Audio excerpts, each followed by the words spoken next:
This is an excerpt from our What Comes Next mini film festival, all about what happens after we die. It includes some dark topics like demonic possession and suicide. If that's something you'd rather not listen to, I totally understand, and I hope you'll check out one of our other episodes. And now, on with the show.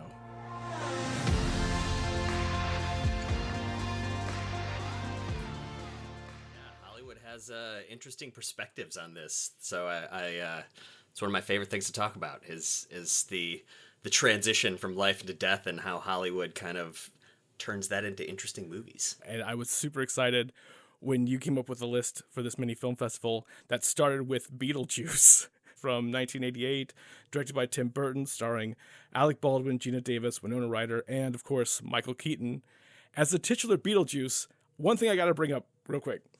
I was watching the opening credits. It says Michael Keaton as 2 words, Beetlejuice. The title of the movie is 1 word, Beetlejuice, spelled Beetlejuice because they knew that no one could pronounce his real name. He's named after a star. It looks like it says Beetlejuice. Yeah.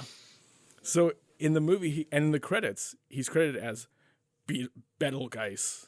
So there are 3 different ways to present Beetlejuice. It's almost like the movie itself isn't allowing you to read his name the same way 3 different times. Yeah, it's very meta.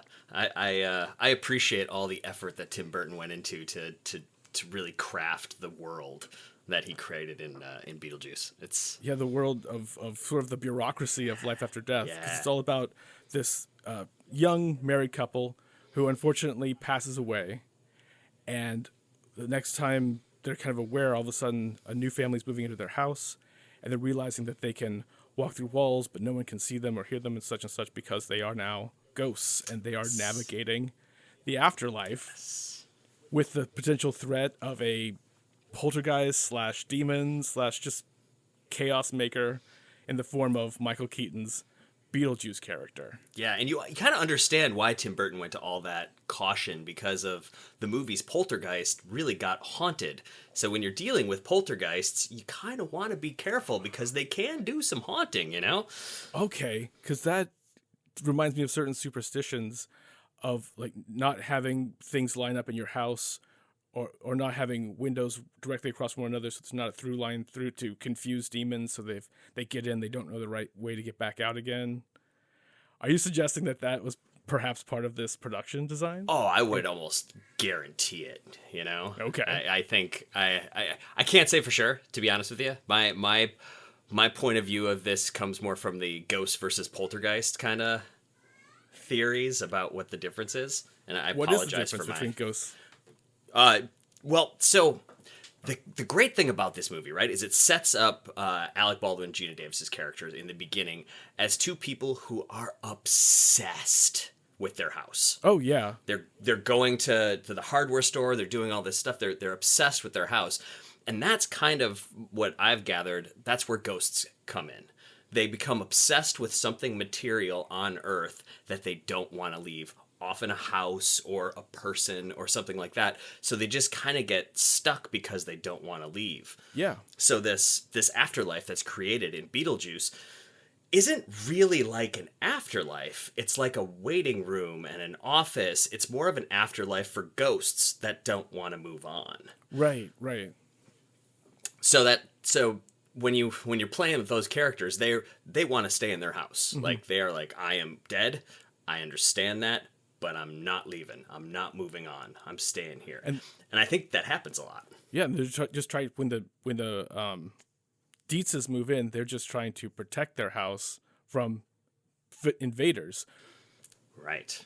Right. But you can't because you're dead.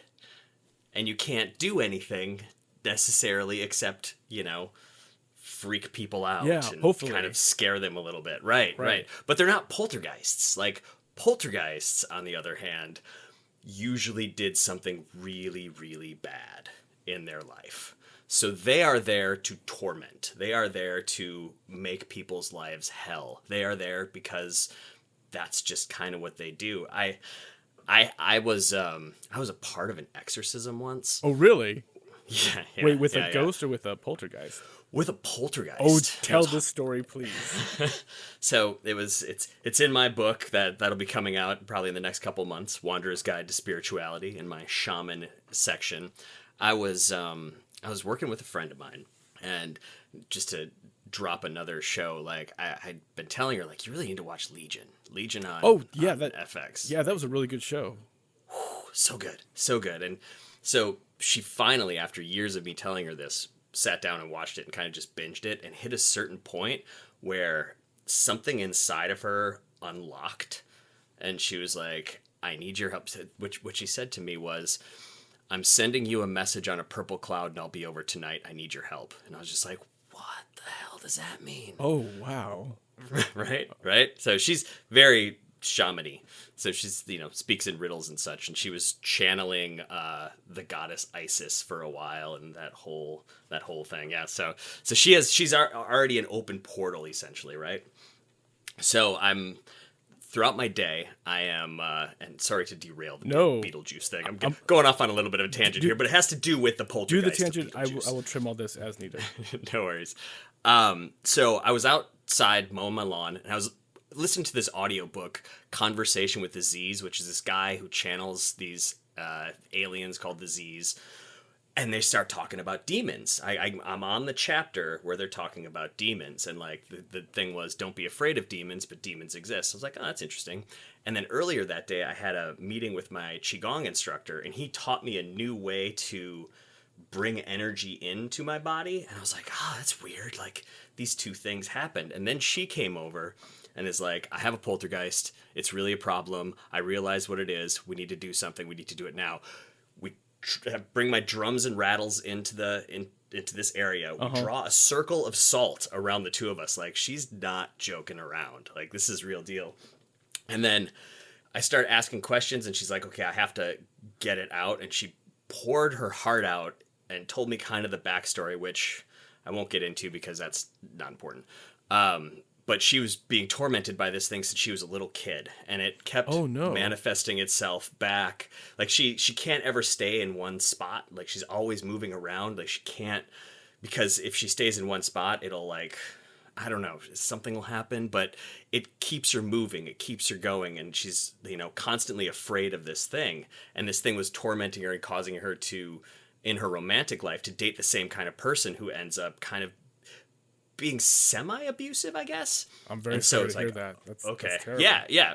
I mean, so it's like, okay, I gotcha. Like, let's do this. And I brought up my rattles, started shaking the rattles to agitate it out. And when she and I get together and do ceremony stuff, like, stuff gets really weird. Like, we enter this world that's kind of this in-between, like, black and white, kind of like in between antenna signals on an old black and white TV. Okay. Like, the whole world starts to do that, right?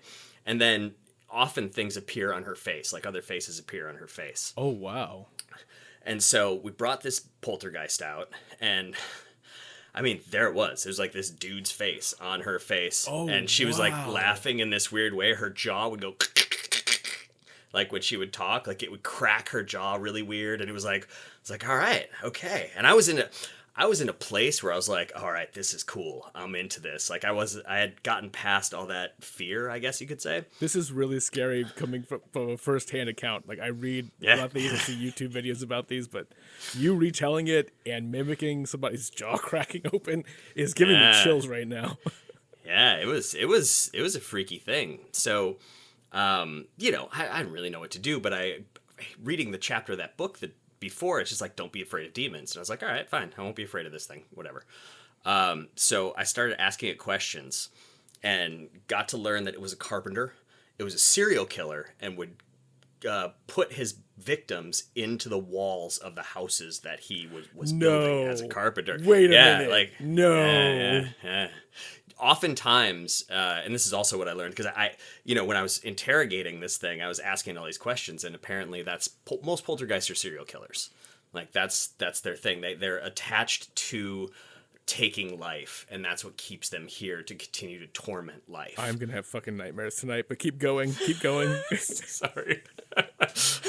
And then these other faces would appear on her face, and they were like more angelic faces, and they would give me advice of how to deal with it Okay. and what to say and what to do. So I was getting all these instructions. Then she would come back and she would, start going, I think it's trying to say this, and you're asking the wrong questions. It's not going to respond to that. Okay. So it started figuring out. And this ceremony went on for about 5 hours. Oh, wow. And time just flies too when you're doing these things as well. That's the other thing I've realized. I mean, that's what they say, but time flies when you're possessed. Yeah, exactly. So we got to a point where I understood. I was like, why doesn't this thing want to move on? Like, why don't you want to move on? Are you afraid of the next step? And it was just like, yeah. To be honest with you, yeah, I'm afraid of the next thing. I'm afraid of hell. I'm afraid of the devil.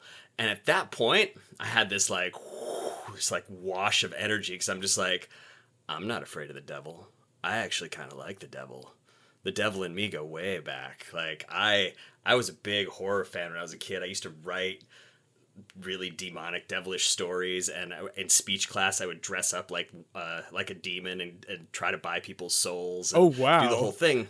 Because I don't think the devil exists. I think that's all gobbledygook and it's all inside of us and yada yada yada. So I use that to my advantage. Mm-hmm.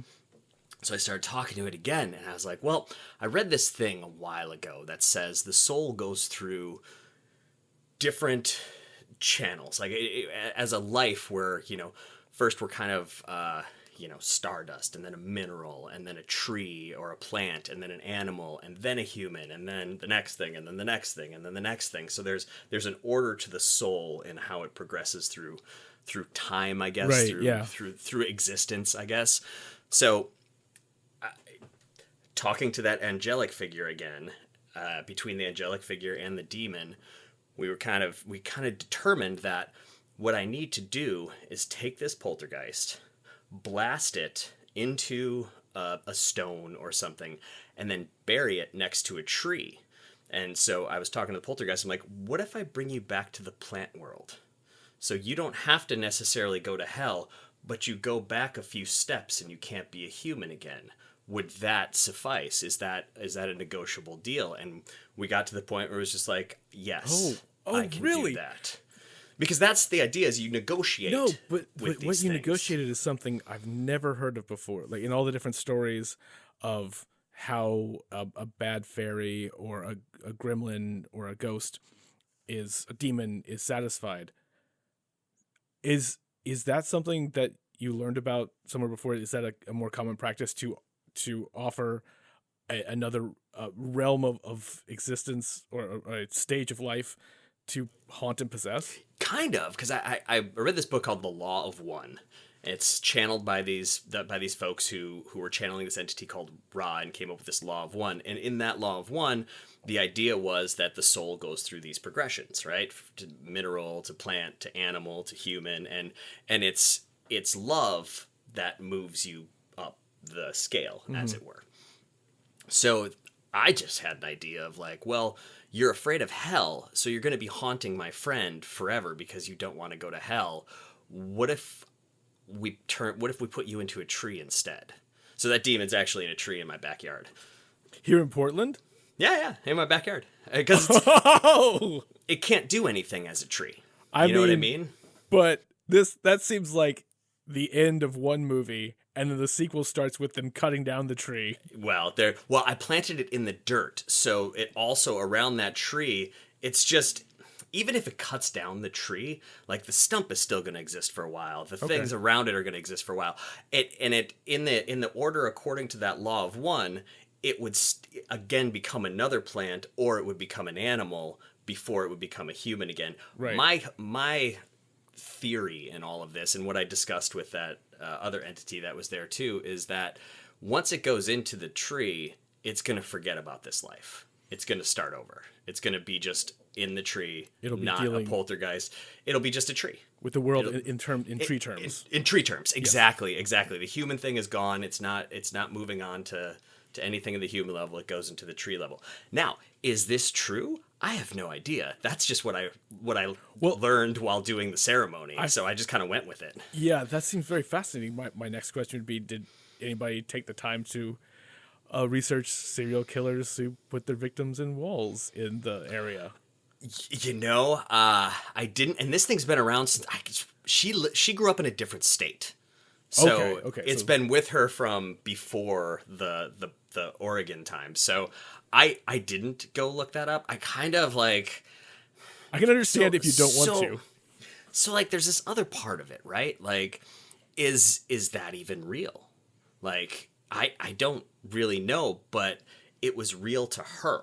Uh-huh. So I needed to get it out of her. Well, I needed her to get this thing out. Your so recollection makes it sound like it was a real experience. Like you were really seeing faces on her face, hearing messages from entities that were not the woman next to you.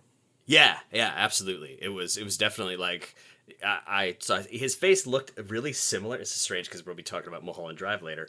Do you know the scene in Mulholland Drive where the guy kills the other guy and then like shoots into the wall and then hits the woman in the butt with the bullet? Yes, and then there's the goofball killer scene. There's a guy outside in the hallway with a vacuum cleaner. Yeah, it looked like that guy, but like really demonic, but it looked a lot like that guy. Oh, wow. So it was really, I was like, oh, you kind of look like that guy in Mulholland Drive, because I've seen it like 100 times. So that was, he had the black hair kind of parted, and he was just a really creepy looking thing. But yeah, his face was it was right there looking right at me. It was terrifying. Wild. That is so cool though. At the time, it was exhilarating. Like I was just like, I'm the only one with the power here. This is kind of cool. Like, this is wild. So, poltergeists are meant to torment. They're there to wreak havoc on humans, essentially, because that's what they did in life, and they don't want to stop. It's almost like an addiction. Which would kind of explain Beetlejuice's position as a bioexorcist. As someone who's there to torment and potentially kill again. Exactly. He's the perfect he's a poltergeist, and he's dealing with ghosts, and the ghosts don't really want to hurt anyone. They just want to kind of scare them, but the poltergeist, he don't give a shit about people. Well, that makes me kind of want to jump ahead to sort of the understanding I came to about the movie Beetlejuice. Yeah. As it speaks about death and the afterlife. I have a couple different theories, and it'll be similar to talking about Mulholland Drive and all the different theories associated with that movie. But I think what really tells you what Beetlejuice is about is the magazine, the pamphlet that Mr. Dietz is reading at the end, where it says "The Living and the Dead," a treatise on something like a treatise on coexistence. And that it's sort of not about the living and the dead as much as reconciling differences between two groups of people and how to coexist. And in a weird way, that is such a weird layer to put on this movie, but it matches in all kinds of ways. Like Beetlejuice even says, I'm an illegal alien and I need to marry Lydia so that I can stay on this side. I went, that kind of policy doesn't seem like it should apply to ghosts. Right. And I think the from what I gathered from the poltergeisting, like the marriage isn't necessarily a marriage as much as it's a possession. Yes, or torment. I figured it was not at all about marriage, but it was about the intention behind it, the sacrifice behind it, the getting one up on living people, supposedly ruining this girl's life and taking her to the land of the dead, maybe. Or even turning her into a serial killer or something, like finishing his torment on Earth using this person, right?